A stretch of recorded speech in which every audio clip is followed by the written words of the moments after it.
Hey guys, Jake from 8020 Media here. We've got the Suburban up on the lift right now. We just swapped out the rotors and brake pads on it, and now we are doing the front shocks.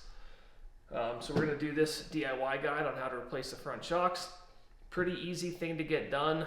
Doesn't take a whole lot of time, just a little bit of muscle. And so we'll go ahead and get on in there and show you how to do it.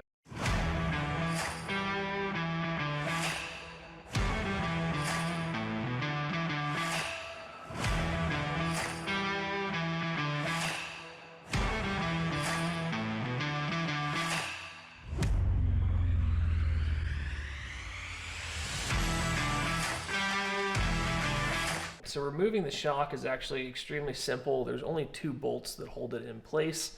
The first one is right down here, and you'll notice it's a bolt with a nut on the end of it.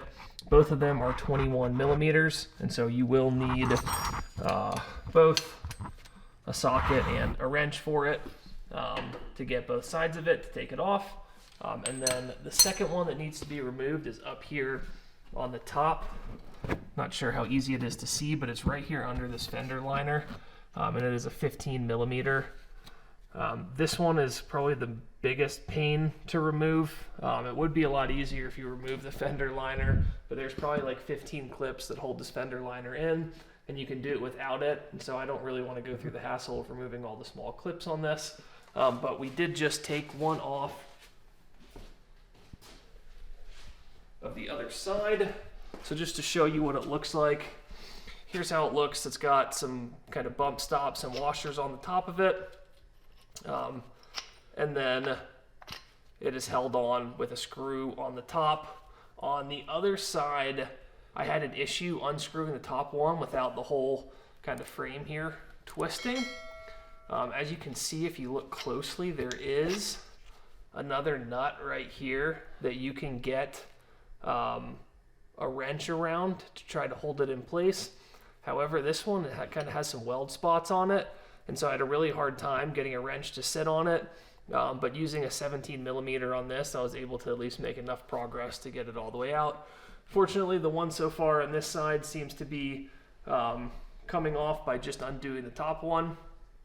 But anyways, it's just that top 15 millimeter and then the two 21 millimeters on the bottom.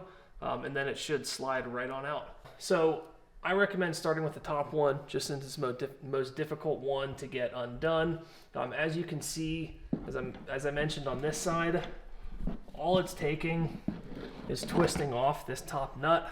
However, on the other side, the issue I was running into is that this piece right here was also spinning with it.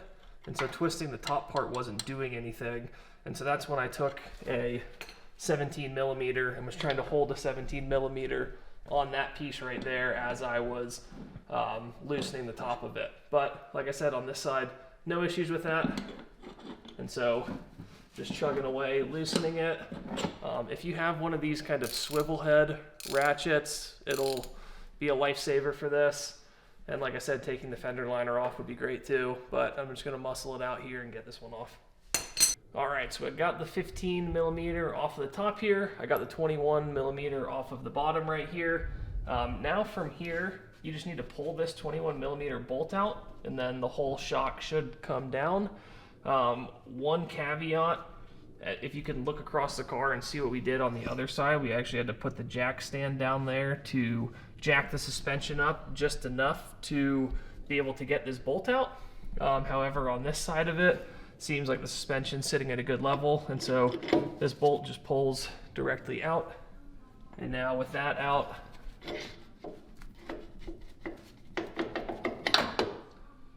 the whole thing just comes out. And then you still have the bump stops in there. You can just pull right out as well. So it's as simple as that to get it out. Then it's just as easy as putting your new one back in, putting these back on top. But you should have new ones with your new suspension, putting the bottom bolt in. So we're gonna go ahead and line that one up, and then we'll show you guys. So we did have to end up going and jacking up this side of it. Reason being, well, we were able to get this out and get the new shock in here. We didn't have enough of it poking through the top to be able to get the nut on the end of it with the bump stop, and so we had to jack it up so that we can get enough showing on here to be able to secure this enough on the top of it.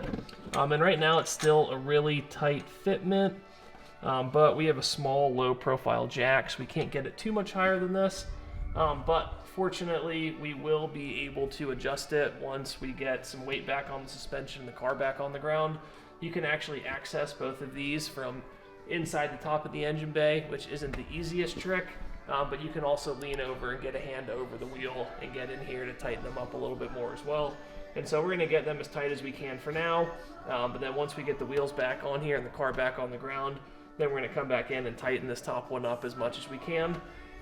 But you can go ahead and tighten the bottom one as much as you can for now, and get it as tight as possible. Get the top one as tight as it'll go, put it down on the ground, and then just take your 15mm wrench and come in here and tighten this one up as much as you can after that. So that's it, pretty simple, just 2 bolts. And like I said, the top one's kind of a pain, but once you get that one off, it's pretty easy breezy. So we're gonna give these puppies a test out. These are $18 shocks. This was sitting on the original suspension from 2002 when we purchased the vehicle, and so kind of curious to see how some $18 shocks compare to some 20-year-old OEM ones. So we'll let you guys know once we get it on the ground and do a little testing on it.